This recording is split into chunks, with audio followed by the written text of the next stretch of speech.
السلام علیکم، آپ سب کو میرے چینل عمران سیریز میں خوش آمدید۔ اگر آپ میرے چینل پر نئے ہیں تو چینل کو سبسکرائب کریں اور نیچے دیے گئے بیل آئیکن کو پریس کر دیں تاکہ آپ کو ٹائملی نوٹیفیکیشنز ملتے رہیں۔ تو آئیے آج کی ویڈیو میں سنتے ہیں ناول جوش پاور کی ایپیسوڈ نمبر 1۔ سورج کافی چڑھ آیا تھا، لیکن جولیا اپنے فلیٹ کے بیڈ روم میں اپنے بیڈ پر اوندھے منہ پڑی ہوئی آہستہ آہستہ سسکیاں لے رہی تھی۔ اس کا پورا جسم اس طرح تھر تھرا رہا تھا جیسے اسے لرزے کا تیز بخار چڑھایا ہو۔ اس کی آنکھوں سے آنسو پانی کی طرح بہہ رہے تھے جو بستر میں ہی جذب ہوتے جا رہے تھے۔ کافی دیر سے اس کی یہی حالت تھی کہ پاس پڑے ہوئے فون کی گھنٹی بج اٹھی، لیکن جولیا نے اس کی طرف سرے سے توجہ ہی نہیں کی۔ وہ اسی طرح بڑی سسکیاں لیتی رہی۔ کچھ دیر تک گھنٹی بجنے کے بعد فون خاموش ہو گیا، لیکن جولیا کی حالت میں کوئی تبدیلی نہ آئی۔ یوں لگ رہا تھا جیسے جولیا نے اٹھنے اور کوئی کام کرنے سے توبہ کر لی ہو۔ پھر یکلخت وہ ایک جھٹکے سے اٹھی اور اس نے سرہانہ اٹھا کر اس طرح زور زور سے اپنے بیڈ پر مارنا شروع کر دیا جیسے کسی کی پٹائی کر رہی ہو۔ اس کی آنکھیں سوجی ہوئی تھیں، چہرے پر آنسوؤں نے بہہ بہہ کر لکیریں ڈال دی تھیں۔ اس کا چہرہ ویران نظر آ رہا تھا۔ وہ مسلسل سرہانہ بیڈ پر مارے جا رہی تھی۔ یوں لگتا تھا جیسے اس کا نروس بریک ڈاؤن ہو گیا ہو۔ فلیٹ میں چونکہ وہ اکیلی تھی اس لیے اسے سنبھالنے والا بھی کوئی نہیں تھا۔ اچانک فون کی گھنٹی ایک بار پھر بج اٹھی تو اس بار جولیا نے اپنا رخ موڑا اور اس کے ساتھ ہی اس نے پوری قوت سے سرہانہ فون پر دے مارا۔ میں نے نہیں سننا کوئی فون، میں نے نہیں سننا، بس میں نے کہہ دیا، جولیا نے چیختے ہوئے کہا، اور اس کے ساتھ ہی اس نے اس طرح زور زور سے فون پر سرہانہ مارنا شروع کر دیا جیسے چند لمحے پہلے وہ بیڈ کے سرے پر سرہانہ مار رہی تھی۔ لیکن فون کی گھنٹی مسلسل بج رہی تھی کہ اچانک جولیا نے سرہانہ گما کر سائڈ دیوار پر دے مارا، اور اس کے ساتھ ہی اس نے ایک جھٹکے سے ریسیور اٹھایا۔ میں نے نہیں سننا کسی کا فون، میں کہہ رہی ہوں، بس میرا پیچھا چھوڑ دو، جولیا نے یکلخت اونچی آواز میں چیختے ہوئے کہا۔ اس کی آواز میں رونے کا تاثر بے حد نمایاں تھا۔ وہ اس طرح چیخ رہی تھی جیسے اس کے حلق کے اندر چیخیں مارنے کی کوئی مشین نصب کر دی گئی ہو۔ اس کے ساتھ ہی رک رک کر وہ یہ بھی بول رہی تھی، میں نے نہیں سننا کسی کا فون۔ جولیا، جولیا، میں صالحہ بول رہی ہوں، کیا ہوا ہے تمہیں؟ جولیا، جولیا، دوسری طرف سے صالحہ کی بھی چیختی ہوئی آواز سنائی دی۔ میں نے نہیں سننا کسی کا فون، میرا پیچھا چھوڑ دو، جولیا نے اسی طرح چیختے ہوئے کہا، اور اس کے ساتھ ہی اس نے ریسیور کریڈل پر پٹکا اور ایک بار پھر اوندھے منہ گر کر اسی طرح رونے لگی کہ پہلے اس کے منہ سے سسکیاں نکل رہی تھیں، لیکن اب اس کے منہ سے لگاتار ہچکیوں کی آوازیں سنائی دے رہی تھیں۔ کافی دیر تک اس طرح زور زور سے ہچکیاں لینے کے بعد اس کی ہچکیوں میں بھی آہستہ آہستہ کمی آنا شروع ہو گئی، اور ساتھ ہی اس کے تھر تھراتے ہوئے جسم میں بھی حرکت کم ہوتی چلی گئی، اور چند لمحوں بعد وہ خاموش ہو گئی۔ لیکن وہ ویسے ہی اوندھے منہ بیڈ پر پڑی ہوئی تھی۔ ابھی نہ جانے اس حالت میں سے کتنی دیر گزری تھی کہ یکلخت کال بیل کی تیز آواز سنائی دینے لگی۔ اس کے ساتھ ہی اس طرح دونوں ہاتھوں سے دروازہ کھٹکھٹایا جانے لگا جیسے آنے والے کو اندر آنے کی بہت جلدی ہو۔ جولیا ایک جھٹکے سے اٹھی، اس کے ہونٹ بھینچے ہوئے تھے۔ بیڈ سے اتر کر وہ تیز تیز قدم اٹھاتی ہوئی بیرونی دروازے کی طرف بڑھتی چلی گئی۔ اس کے پاؤں میں جوتے بھی نہیں تھے۔ کون ہے؟ جولیا نے ڈور فون کا ریسیور ہک سے اٹھا کر سخت لہجے میں کہا۔ جولیا، میں صالحہ ہوں، دروازہ کھولو، جلدی پلیز، صالحہ نے تیز لہجے میں کہا۔ میں نہیں کھولتی دروازہ، تم جاؤ، خدا کے لیے پیچھا چھوڑ دو میرا، جولیا نے یکلخت چیختے ہوئے کہا۔ پلیز جولیا، مجھے تم سے ذاتی کام ہے، پلیز میری بات سنو، دوسری طرف سے صالحہ نے منت بھرے لہجے میں کہا۔ مجھ سے کوئی کام نہیں ہے کسی کو، جاؤ تم چلی جاؤ، جولیا نے روتے ہوئے لہجے میں کہا، اور اس کے ساتھ ہی اس نے ایک جھٹکے سے ریسیور کو واپس ہک پر لٹکا دیا۔ لیکن اسی لمحے دروازہ اس طرح پیٹا جانے لگا جیسے دونوں ہاتھوں سے پیٹا جا رہا ہو، اور جولیا نے اس طرح غصیلے انداز میں آگے بڑھ کر دروازہ کھولا جیسے دروازہ کھولتے ہی وہ دروازہ پیٹنے والے کو گولی مار دے گی۔ لیکن دروازہ کھلتے ہی صالحہ نے اسے دونوں بازوؤں میں لے لیا۔ کیا ہوا جولیا؟ تمہیں کیا ہوا ہے؟ یہ تمہاری کیا حالت ہو رہی ہے؟ میں تمہاری بہن ہوں، مجھے بتاؤ، صالحہ نے اسے بازوؤں میں لے کر بڑے پیار بھرے انداز میں اسے بھینچتے ہوئے کہا۔ تم سب جھوٹ بولتے ہو، تم میرے کچھ نہیں ہو، تم بھی جھوٹ بول رہی ہو، تم میری بہن نہیں ہو، میں بہت بدقسمت ہوں اور یہاں اکیلی ہوں، میرا یہاں کوئی نہیں ہے، جولیا نے بے اختیار روتے ہوئے کہا۔ اس کی آنکھوں سے ایک بار پھر آنسو بہنے لگے، اس کا پورا جسم ایک بار پھر کانپنے لگ گیا تھا۔ مت رو جولیا، کیا ہو گیا ہے تمہیں؟ خدا کی قسم تم میری بہن ہو، مجھے تم سے بے حد محبت ہے، تم میری بہن ہو جولیا، صالحہ نے اسے اور زیادہ لپٹاتے ہوئے کہا۔ تو جولیا کے منہ سے رونے کی آوازیں نکلنا بند ہو گئیں، لیکن اس کا جسم اسی طرح کانپتا رہا۔ بس مت رو جولیا، بس کرو، تم میری بہن ہو، ہم سب تمہارے ہیں جولیا، صالحہ نے اس کی پشت کو ہاتھ سے تھپ تھپاتے ہوئے کہا۔ میں اس بڑی دنیا میں اکیلی ہوں، نہ یہاں پکیشیا میں میرا کوئی ہے اور نہ ہی سوئٹزرلینڈ میں کہاں جاؤں؟ اب اس پوری دنیا میں میرا کوئی نہیں ہے، جولیا نے روتے ہوئے کہا۔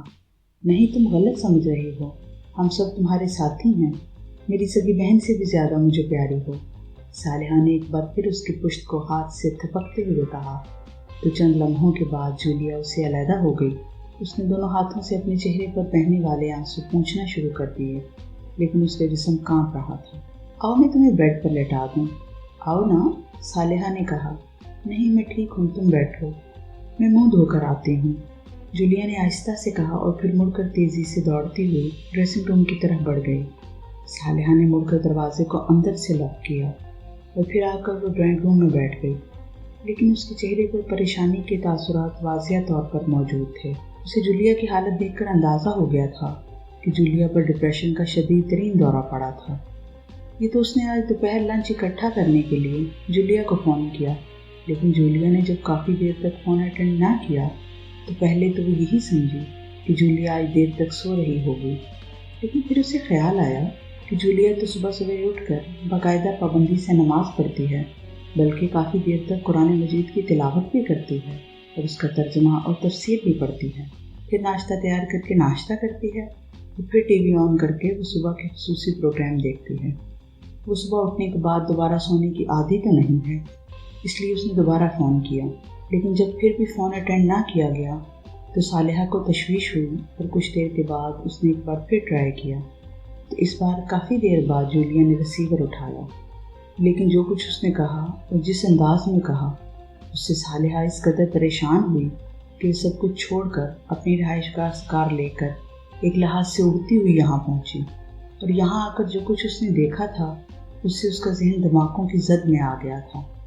وہ ڈرائنگ روم میں بیٹھی یہی سوچ رہی تھی کہ جولیا کا مستقل علاج کیسے کیا جا سکتا ہے کہ چند لمحوں بعد جولیا باہر آئی تو اس نے نہ صرف منہ ہاتھ دھو لیا تھا بلکہ بالوں کو برش بھی کر لیا تھا، اور صالحہ اٹھ کر کھڑی ہو گئی۔ آؤ جولیا، تم نے ناشتہ کر لیا ہے یا نہیں؟ صالحہ نے پوچھا۔ نہیں، ابھی تک تو نہیں کیا، لیکن اب میں نے کرنا بھی نہیں، میرا دل نہیں چاہ رہا، بلکہ میرا دل چاہ رہا ہے کہ میں ایک بار پھر چیخیں ماروں، جولیا نے کہا اور صالحہ کے سامنے صوفے پر بیٹھ گئی۔ رونے کی وجہ سے اس کی آنکھیں سوجی ہوئی تھیں، چہرہ بھی نارمل نہ تھا۔ سب سے زیادہ تشویشناک جولیا کی آنکھوں کے اندر سے جھلکنے والی ویرانی تھی۔ ادھر میرے پاس صوفے پر آ کر بیٹھو اور مجھے بتاؤ کہ تمہیں ہوا کیا ہے، کیا کسی نے کوئی بات کی ہے؟ صالحہ نے کہا تو جولیا اٹھ کر اس کے ساتھ صوفے پر آ بیٹھی۔ دیکھو صالحہ، بہتر ہے کہ تم مجھے میرے حال پر چھوڑ دو، تم یہاں کی رہنے والی ہو، تمہارے والدین، بہن بھائی اور رشتہ دار یہاں رہتے ہیں، وہ سب تمہارا خون ہیں، تمہارے اپنے ہیں، لیکن تم خود بتاؤ کہ میرا یہاں کون ہے؟ کوئی ہے جو میرا دکھ بانٹے گا، جو میرے سر پر شفقت بھرا ہاتھ رکھے گا؟ تم لوگ ہو، لیکن تم میرے پروفیشنل ساتھی ہو، میرے اپنے نہیں ہو۔ یہ درست ہے کہ تم سب لوگ مجھ سے بے حد مخلص ہو، مجھ سے محبت کرتے ہو، مجھے عزت و احترام بھی دیتے ہو، لیکن یہ سب میرے لیے فضول ہے۔ مجھے بتاؤ کہ میں اب کہاں جاؤں؟ وہاں سوئٹزرلینڈ میں بھی میرا کوئی نہیں رہا اور نہ ہی اب میں وہاں جا سکتی ہوں۔ وہ معاشرہ اب میرے لیے قابل نفرت بن چکا ہے۔ میں مسلمان ہوں، وہاں بھی مسلمان ہوں گے، لیکن اس کے باوجود میں وہاں نہیں جا سکتی۔ میں ایک بار وہاں ہو آئی ہوں، میرا ایک کزن بھی یہاں آیا تھا، میں نے پاکیشیا کو اپنا وطن سمجھ لیا تھا، لیکن میں نے دیکھا ہے اور میں نے محسوس کیا ہے کہ سب یہاں اجنبی ہیں، جولیا نے مسلسل بولتے ہوئے کہا، جبکہ صالحہ خاموش بیٹھی رہی۔ وہ جولیا کو زیادہ سے زیادہ بولنے کا موقع دینا چاہتی تھی، کیونکہ اسے معلوم تھا کہ جولیا جس قدر زیادہ بولے گی اس کا ڈپریشن اتنا ہی کم ہوتا چلا جائے گا۔ کیا تم سے کسی نے کچھ کہا ہے؟ کیوں تمہارے اندر یہ سوچ پیدا ہوئی ہے؟ رات تو میں تمہیں اچھی بھلی چھوڑ کر گئی تھی۔ صالحہ نے کہا تو جولیا بے اختیار ہنس پڑی اور پھر کافی دیر تک اس طرح ہنستی رہی کہ صالحہ کو شک ہونے لگا کہ جولیا کا ذہنی توازن خراب ہو چکا ہے۔ لیکن پھر اس سے پہلے کہ وہ اس بارے میں کوئی بات کرتی، جولیا نے بے اختیار ایک طویل سی سانس لی۔ تم واقعی مجھے اچھی بھلی چھوڑ کر گئی تھی۔ پھر میں ٹی وی دیکھتی رہی، پھر حسب معمول صبح اٹھنے کے لیے الارم لگا کر سو گئی۔ صبح الارم بجنے پر جب میں بیدار ہوئی تو میں اپنے آپ کو فریش محسوس نہیں کر رہی تھی۔ میں یہی سمجھی کہ رات دیر تک جاگنے کی وجہ سے ایسا ہوا ہے۔ بہرحال میں نے نماز پڑھی اور حسب معمول کافی دیر تک تلاوت قرآن مجید کرنے کے بعد میں نے ناشتہ تیار کرنے کے بارے میں سوچا ہی تھا کہ مجھے اچانک عمران کا خیال آ گیا۔ میرا دل چاہا کہ میں اس سے بات کروں۔ میں نے اپنے آپ کو روکنے کی بے حد کوشش کی، لیکن نہ جانے اس خیال نے مجھے کیوں بے بس کر دیا۔ بہرحال میں نے ریسیور اٹھایا اور عمران کے فلیٹ کے نمبر پریس کر دیے۔ وہاں سلیمان نے فون اٹینڈ کیا اور میرے پوچھنے پر اس نے بتایا کہ عمران صبح کی نماز پڑھ کر اور ورزش کر کے واپس آیا ہی تھا کہ اماں بی کا فون آ گیا تھا۔ اس کی بہن ثریا کوٹھی پر آئی ہوئی تھی۔ چنانچہ عمران اپنی بہن اور اماں بی سے ملنے وہاں چلا گیا۔ میں نے یہ سن کر ریسیور تو رکھ دیا، لیکن مجھے اچانک خیال آیا کہ عمران کی اماں بی بھی ہے، بہن بھی ہے، مگر میرا یہاں کون ہے؟ میں کس سے ملوں؟ عمران اگر فون پر مل بھی جاتا تو اس انداز میں بات کرتا کہ میرے جذبات ہی کچلے جاتے۔ بس میرا دل رونے کے لیے تڑپ اٹھا۔ مجھے محسوس ہوا کہ میں اس دنیا میں اکیلی ہوں، میرا کوئی نہیں ہے، اور پھر یہ سب کچھ میرے ذہن اور حواس پر چھا گیا۔ میں بیڈ پر گر کر روتی رہی۔ میرا دل بھر آیا۔ مجھے محسوس ہو رہا تھا کہ میں کسی لکودک صحرا میں اکیلی ہوں، ایسے صحرا میں جہاں کوئی پناہ گاہ نہیں ہے، کوئی وارث نہیں ہے، میں اکیلی لاوارث وہاں ہوں۔ پھر مجھے یوں محسوس ہوا جیسے میں کسی جنگل میں بھاگ رہی ہوں اور چاروں طرف سے درندے مجھ پر لپک رہے ہیں اور مجھے بچانے والا کوئی نہیں ہے۔ میں نے اپنے آپ کو سنبھالنے کی بے حد کوشش کی، لیکن نہ جانے کیا کیفیت مجھ پر طاری ہو گئی کہ میری حالت خراب سے خراب تر ہوتی چلی گئی۔ جولیا نے جواب دیتے ہوئے کہا، تم طویل عرصے سے اکیلی رہ رہی ہو، پہلے تو تمہاری ایسی کیفیت نہیں تھی، اب ایسی کیا بات ہو گئی ہے؟ میری سمجھ میں یہ بات نہیں آ رہی۔ صالحہ نے کہا، وہ میں نے ایک خواب دیکھا تھا۔ پھر جاگتے میں یہ خواب ایک بار پھر میرے ذہن پر اجاگر ہوا، اور اس خواب کی وجہ سے مجھے اکیلے پن کا احساس ہونے لگ گیا، اور پھر میری کیفیت بدلتی چلی گئی۔ جولیا نے ہونٹ چباتے اور سر کو آہستہ آہستہ جھٹکتے ہوئے کہا تو صالحہ چونک پڑی، کیونکہ جولیا کے چہرے کی کیفیت ایک بار پھر بدلنا شروع ہو گئی تھی۔ میں تمہارے لیے چائے لاتی ہوں، صالحہ نے اس کی کیفیت دیکھتے ہوئے کہا۔ اوہ سوری، مجھے خیال ہی نہیں رہا، میں بنا لاتی ہوں، جولیا نے چونک کر اٹھتے ہوئے کہا۔ ایسی کوئی بات نہیں، میں غیر تو نہیں ہوں جولیا، میں بنا لاتی ہوں چائے، تم بیٹھو، صالحہ نے کہا۔ اچھا، میں تمہارے ساتھ کچن میں چلتی ہوں، مجھے اکیلے مت چھوڑو، جولیا نے اٹھتے ہوئے کہا تو صالحہ نے اس بات میں سر ہلا دیا۔ چائے کے ساتھ صالحہ نے ناشتے کا ہلکا پھلکا سامان بھی تیار کر دیا، کیونکہ جولیا نے ناشتہ نہیں کیا تھا، اور پھر وہ ٹرالی لے کر دوبارہ ڈرائنگ روم میں آ کر بیٹھ گئی۔ چائے پینے اور ہلکا پھلکا ناشتہ کرنے کے بعد جولیا کی حالت مکمل طور پر سنبھلتی چلی گئی۔ تمہارا بے حد شکریہ صالحہ، اللہ تعالیٰ نے تمہیں بھر وقت بھیج دیا، ورنہ نہ جانے میرے ساتھ کیا ہوتا، شاید میں دیواروں سے سر پھوڑ کر مر جاتی، جولیا نے مسکراتے ہوئے کہا تو صالحہ بے اختیار ہنس پڑی۔ ایسا لڑکیوں کے ساتھ اکثر ہو جاتا ہے، تمہیں اب شادی کر لینی چاہیے جولیا، صالحہ نے ہنستے ہوئے کہا تو جولیا بے اختیار چونک پڑی۔ او تو تم سمجھ رہی ہو کہ مجھ پر ہسٹیریا کا دورہ پڑا ہے؟ یہ بات نہیں ہے، جولیا نے قدرے غصیلے لہجے میں کہا تو صالحہ مزید کھلکھلا کر ہنس پڑی۔ ہسٹیریا نہیں، ڈپریشن کا دورہ پڑا ہے تمہیں، اور ڈپریشن کی یہ کیفیت اپنے آپ کو اکیلا سمجھنے کی وجہ سے پیدا ہوئی ہے۔ جب تمہارا ایک جیون ساتھی ہوگا تو اکیلے پن کی سوچ ختم ہو جائے گی۔ گو تم نے بھی مجھے وہ خواب نہیں بتایا جس کی وجہ سے تم پر اصل میں یہ کیفیت طاری ہوئی ہے، لیکن میں سمجھتی ہوں کہ وہ کیسا خواب ہوگا، صالحہ نے کہا۔ اچھا چلو تم بتاؤ کیسا خواب تھا وہ، جولیا نے چیلنج کرتے ہوئے کہا تو صالحہ ایک بار پھر ہنس پڑی۔ عمران سے شادی نہ ہونے کا خواب، اور کیا ہو سکتا ہے، صالحہ نے کہا تو اس بار جولیا بھی ہنس پڑی۔ نہیں، تم الٹ سوچ رہی ہو۔ عمران سے میری شادی نہ ہونے کا خواب نہیں تھا، بلکہ عمران کی شادی کا خواب تھا۔ جولیا نے بھی مسکراتے ہوئے کہا۔ تمہارے ساتھ؟ صالحہ نے چونک کر کہا۔ نہیں، یہی تو اصل مسئلہ ہے۔ جولیا نے بے ساختہ کہا تو صالحہ ایک بار پھر کھلکھلا کر ہنس پڑی۔ اچھا، تو پھر کس کے ساتھ؟ مجھے نہیں معلوم، اس کی کوئی رشتہ دار لڑکی ہوگی۔ میں نے دیکھا کہ عمران کی کسی کے ساتھ شادی ہو رہی ہے۔ عمران دلہا بنا کھڑا ہے۔ عمران کی اماں بھی خوش ہیں اور اس کی ڈیڈی بھی عمران کے ساتھ مل کر کہکہے لگا رہے ہیں۔ میں اندر داخل ہوتی ہوں اور مجھے اچانک یہ سب کچھ دیکھ کر غصہ آ جاتا ہے، اور میں عمران کی اماں بھی سے شکوہ کرتی ہوں تو وہ مجھے یہ کہہ کر سختی سے جھٹک دیتی ہیں کہ تم اس قابل کہاں ہو کہ تم سے عمران کی شادی کی جائے۔ میں عمران کی طرف دیکھتی ہوں تو عمران منہ پھیر لیتا ہے، پھر میں تمہاری طرف دیکھتی ہوں تو تم سب بھی منہ پھیر لیتے ہو، اور میں… جولیا کی آواز ڈوبتی چلی گئی۔ ارے ارے، یہ خواب ہے، یہ سب کچھ تمہاری سوچ کا شخصانہ ہے۔ ہم سب تمہارے ساتھ ہیں، ہم اب عمران کو مجبور کر دیں گے، تم فکر مت کرو۔ صالحہ نے ایک بار پھر جولیا کی کیفیت کو بدلتے دیکھ کر اس کے کاندھے پر تھپکی دیتے ہوئے کہا۔ نہیں، تم عمران سے کوئی بات نہیں کرو گی، وہ سخت کٹھور آدمی ہے، اسے الٹا میرا مذاق اڑانے اور میرے جذبات کو چلنے کا موقع مل جائے گا۔ پلیز تم کسی سے میرے بارے میں کوئی بات نہیں کرو گی۔ جولیا نے چونک کر اور منت بھرے لہجے میں کہا۔ نہیں جولیا، اب معاملات اس نہج پر پہنچ گئے ہیں کہ اب اس کا کوئی حل ہونا چاہیے۔ عمران سے نہیں تو ہم چیف سے بات کریں گے، صالحہ نے تیز لہجے میں کہا۔ چیف تو خود پتھر ہے، وہ تو عمران کی ہی حمایت کرے گا، اور وہ سیکرٹ سروس کا قانون کہ کوئی ایجنٹ شادی نہیں کر سکتا، اگر شادی کرے گا تو اسے فیلڈ سے ہٹا دیا جائے گا، اس لیے وہ کبھی نہیں مانے گا۔ جولیا نے کہا۔ قانون بھی تو لوگوں کا بنایا ہوا ہے، اسے بدلا بھی جا سکتا ہے، دوسری ایجنسیوں میں شادی شدہ ایجنٹ بھی تو ہوتے ہیں، صالحہ نے کہا۔ ہاں، اگر قانون بدل جائے تو شاید، مگر میری خاطر کون بدلے گا قانون؟ اور پھر عمران کی اماں بھی۔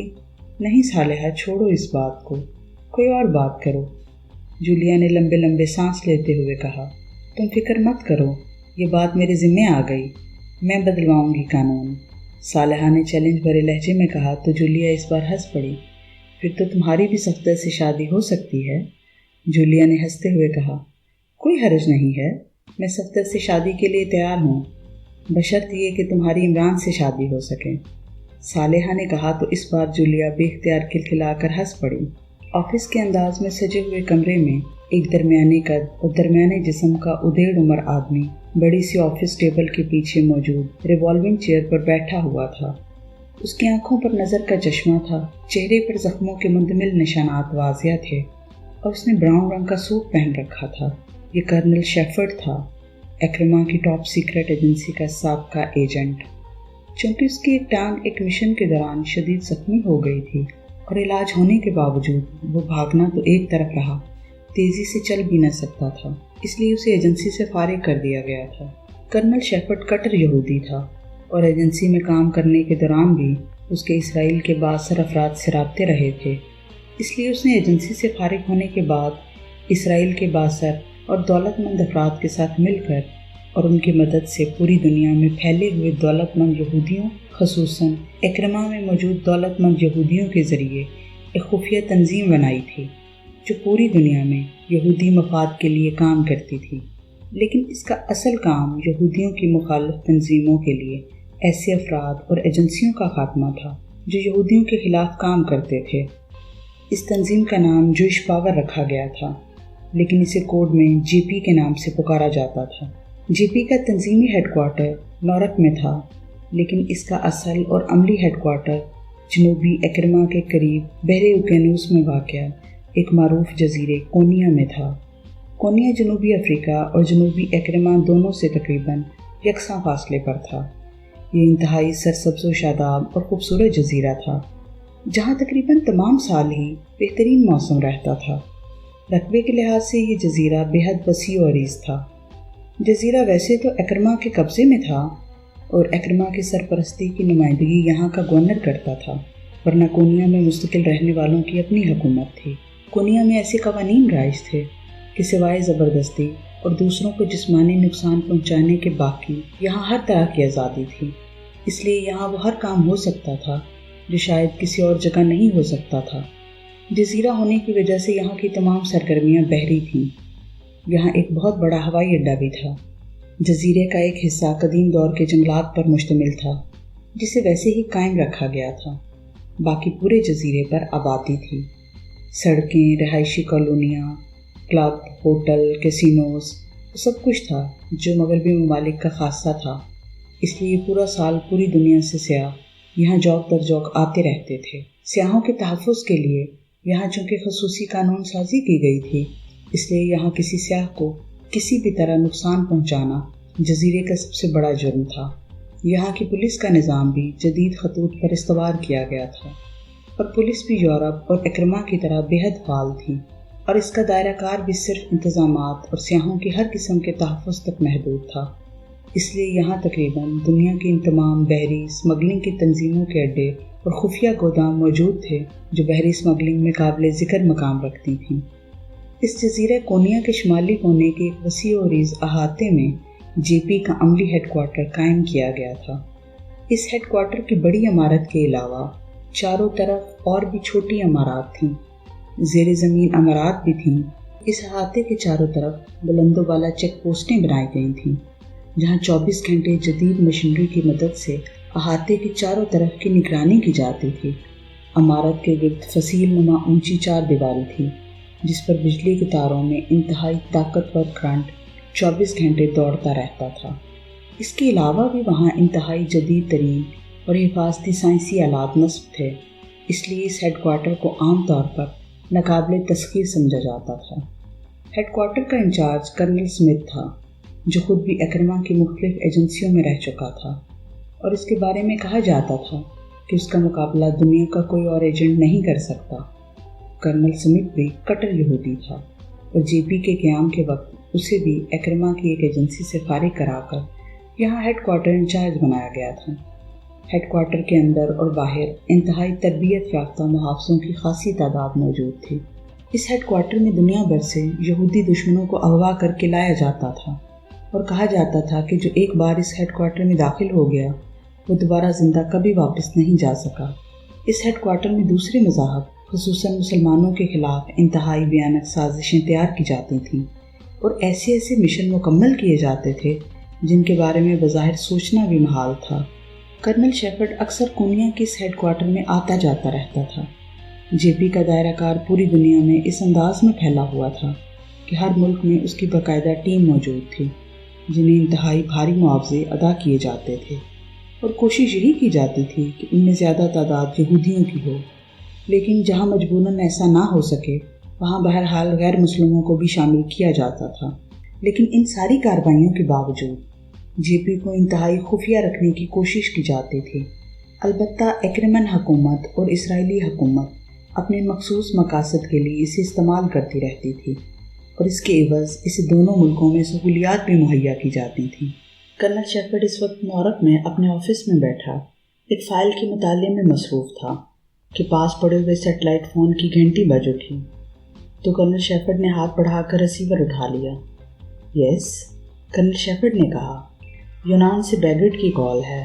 دوسری طرف سے ایک مؤدبانہ نسوانی آواز سنائی دی۔ کروائیے بات، کرنل شیفرڈ نے کہا۔ ہیلو، بیگٹ بول رہا ہوں چیف۔ دوسری طرف سے یونان میں جے پی کے انچارج بیگٹ کی مؤدبانہ آواز سنائی دی۔ کوئی خاص بات؟ کرنل شیفرڈ نے کہا۔ چیف، ایک اطلاع ملی ہے کہ یونان میں شوگران سفارت خانے کے 3rd سیکٹری مادام ہو چونگ نے اپنے ایجنٹوں کے ذریعے مسلمانوں کی خفیہ تنظیم ضرب مسلم یا زڈم کے خفیہ ٹھکانوں اور ان کے سربراہان شخصیات کے بارے میں ایک مصدقہ رپورٹ حاصل کر لی ہے، اور یہ رپورٹ کسی ایسی کوڈ میں ہے کہ وہ پڑھی نہیں جا سکتی۔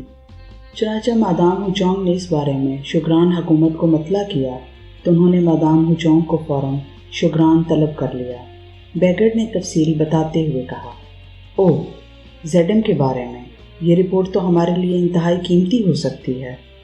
آج تک اس تنظیم کا ایک بھی مرکز یا کوئی ایجنٹ سامنے نہیں آیا، جبکہ زیڈم نے یہودیوں کو اب تک بے پناہ نقصان پہنچایا ہے۔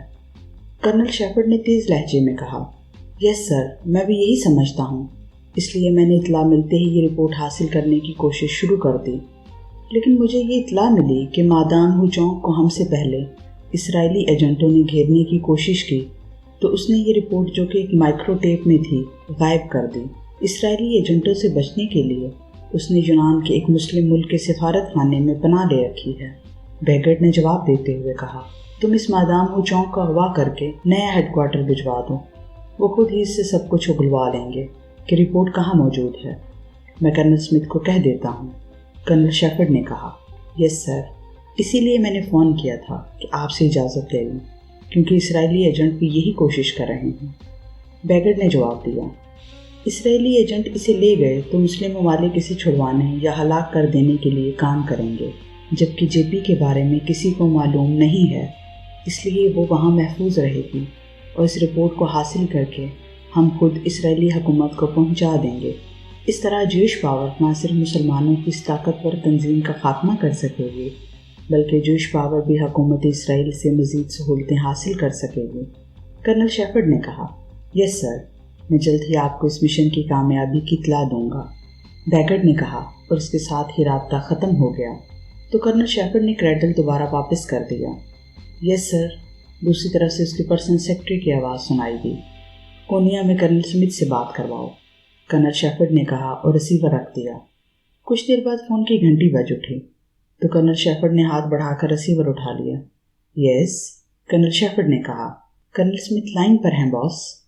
دوسری طرف سے پرسنل سیکرٹری کی مؤدبانہ آواز سنائی دی، بات کراؤ۔ کرنل شیفرڈ نے کہا، ہیلو، کرنل اسمتھ بول رہا ہوں۔ چند لمحوں بعد ایک بھاری اور قدرے کرخت سی آواز سنائی دی۔ یس، کرنل شیفرڈ بول رہا ہوں۔ تمہیں اس لیے کال کیا گیا ہے کہ یونان میں بیگٹ شگران سفارت خانے کی 3rd سیکرٹری مادام ہو چونگ کو اغوا کر کے کونیا بھجوائے گا۔ اس مادام ہو چونگ کے ہاتھ ضرب مسلم کی ایک ایسی رپورٹ لگی ہے جس میں اس کے خفیہ ٹھکانوں اور سربراہان شخصیات کے بارے میں تفصیلات موجود ہیں۔ وہ یہ رپورٹ شگران بھجوانا چاہتی تھی، لیکن اسرائیلی ایجنٹوں نے اسے اغوا کرنے کی کوشش کی تو اس نے نہ صرف وہ رپورٹ غائب کر دی بلکہ یونان میں کسی مسلم ملک کے سفارت خانے میں پناہ لے لی۔ اب میں نے بیگٹ کو حکم دے دیا ہے کہ وہ اس مادام ہو چونگ کو اغوا کر کے کونیا پہنچا دے۔ وہاں تم نے اس سے اگلوانا ہے کہ وہ رپورٹ کہاں ہے۔ کرنل شیفرڈ نے مسلسل بولتے ہوئے کہا، یس چیف، حکم کی تعمیل ہوگی۔ کرنل اسمتھ نے جواب دیتے ہوئے کہا، اوکے۔ کرنل شیفرڈ نے کہا اور ریسیور رکھ دیا، اور ایک بار پھر وہ سامنے پڑی ہوئی فائل پر جھک گیا۔ پھر تقریباً 4 گھنٹوں بعد وہ اٹھنے ہی لگا تھا کہ فون کی گھنٹی ایک بار پھر بج اٹھی تو اس نے ہاتھ بڑھا کر ریسیور اٹھا لیا۔ یس، کرنل شیفرڈ نے کہا، یونان سے بیگٹ کی کال ہے سر۔ دوسری طرف سے پرسنل سیکرٹری کی مؤدبانہ آواز سنائی دی، کراؤ بات۔ کرنل شیفرڈ نے چونک کر کہا، بیگٹ بول رہا ہوں چیف، یونان سے۔ دوسری طرف سے بیگٹ کی آواز سنائی دی، کیا رپورٹ ہے؟ کرنل شیفرڈ نے پوچھا۔ چیف، مشن تو کامیاب ہو گیا ہے، لیکن ہمیں کراکش کے سفارت خانے پر حملہ کرنا پڑا ہے۔ وہاں 4 محافظ اور عملے کے 2 افراد ہلاک ہو گئے ہیں۔ ہمارے بھی 3 آدمی ہلاک ہوئے ہیں، لیکن ہم مادام ہو چونگ کو اغوا کرنے میں کامیاب ہو گئے ہیں۔ ہم اپنے ساتھیوں کی لاشیں بھی اٹھا لائے ہیں، اور بے ہوش مادام ہو چونگ کو ہم نے خصوصی ہیلی کاپٹر کے ذریعے یونان کے ہمسایہ ملک پہنچا دیا ہے، جہاں سے خصوصی چارٹر طیارے کے ذریعے اسے جنوبی افریقہ کی بندرگاہ کیپ ٹاؤن پہنچا دیا جائے گا، اور وہاں سے وہ جزیرہ کونیا پہنچ جائے گی۔ بیگٹ نے تفصیل بتاتے ہوئے کہا، تمام انتظامات مکمل کر لیے گئے ہیں؟ راستے میں تو کوئی گڑبڑ نہیں ہوگی؟ کرنل شیفرڈ نے کہا، نہیں باس، تمام انتظامات میں نے پہلے ہی مکمل کر لیے تھے، اس لیے مادام ہو چونگ کے کونیا پہنچنے میں کوئی گڑبڑ نہیں ہوگی۔ بیگٹ نے جواب دیتے ہوئے کہا، وہ رپورٹ جو مائکرو ٹیپ میں تھی اس کو چیک کیا ہے تم نے؟ کرنل شیفرڈ نے کہا، باس، میں نے ہیلی کاپٹر پر مادام ہو چونگ کو روانہ کرنے سے پہلے اپنے ایجنٹوں کے ذریعے اس کی تفصیلی چیکنگ کرائی ہے، لیکن وہ مائکرو ٹیپ اس کے پاس نہیں تھی۔ اب وہ کونیا ہیڈ کوارٹر میں بتائے گی کہ اس نے اسے کہاں چھپایا ہے، پھر رپورٹ ملتے ہی ہم اسے ٹریس کر لیں گے۔ بیگٹ نے جواب دیتے ہوئے کہا، وہاں کراکش کے سفارت خانے میں تو کوئی ایسی چیز نہیں چھوڑی جس سے جوش پاور کی نشاندہی ہو سکے۔ کرنل شیفرڈ نے کہا، نو سر، میں پوری طرح محتاط رہا ہوں۔ بیگٹ نے جواب دیتے ہوئے کہا، اوکے، ویسے میں نے کونیا میں کرنل اسمتھ کو تمہارے پہلے فون کے بعد ہی فون کر کے الرٹ کر دیا تھا۔ کرنل شیفرڈ نے کہا، میں نے بھی انہیں فون کر دیا تھا اور پوری تفصیل بتا دی تھی۔ بیگٹ نے جواب دیتے ہوئے کہا، اوکے، کرنل شیفرڈ نے کہا اور ریسیور رکھ کر وہ اٹھا۔ تاکہ اپنی رہائش گاہ پر جا سکے۔ اس کے چہرے پر اطمینان کی جھلکیاں نمایاں تھیں کہ جلد ہی ضرب مسلم کے ٹھکانوں اور افراد کا پتہ چل جائے گا اور پھر ان کے خلاف بھرپور آپریشن کر کے یہودیوں کی اس دشمن تنظیم کو کاری ضرب لگائی جا سکے گی۔